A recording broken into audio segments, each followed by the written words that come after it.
Señal directa. El día de ayer, en la Cámara Alta, en el Senado de la República, se discutió la reforma electoral proveniente de la Cámara Baja, de la Cámara de los Diputados. Los senadores se enfrascaron en un debate de ides y venires que no llegó a gran cosa. Pero detengámonos a reflexionar sobre las implicaciones de la reforma electoral.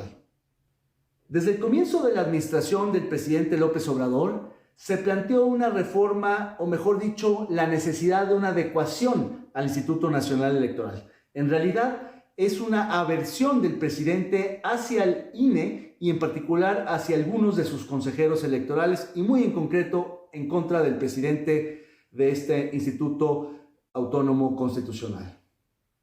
No obstante que el presidente fue declarado ganador en el 2018 gracias al INE, y no obstante en las elecciones del 2021, en las intermedias, su partido Morena ganó la mayoría de los votos, el presidente ha insistido en adecuar el sistema electoral mexicano y hacer un cambio mucho más profundo en el régimen político de México.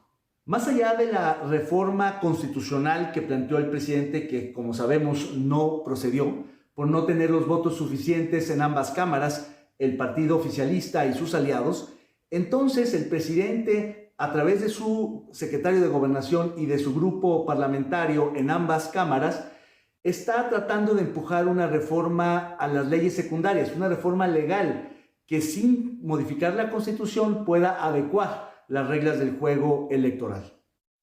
Los cambios que plantea la reforma electoral del presidente López Obrador no son menores.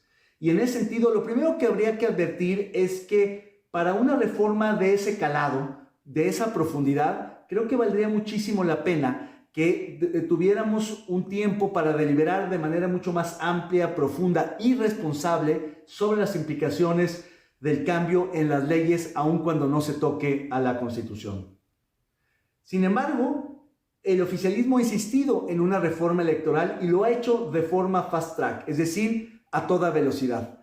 La iniciativa que se aprobó en la Cámara de los Diputados la semana pasada ha sido considerada por muchos expertos en técnica parlamentaria e incluso algunos miembros del oficialismo, para no hablar de la oposición, han considerado esta iniciativa, esta reforma ya aprobada, como una de las peores en la historia reciente del México contemporáneo. Y es que fue de manera tan precipitada que tuvo muchísimos errores que ahora hay que corregir, seguramente en el Senado, pero también devolverán una buena parte de esta iniciativa a la Cámara de los Diputados.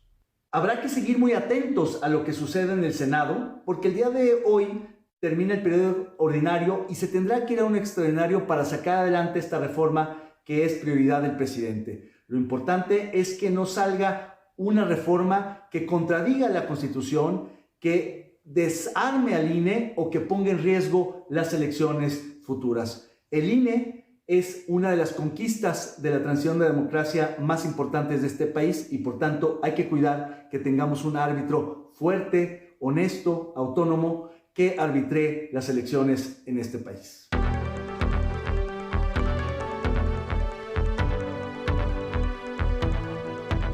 Señal directa.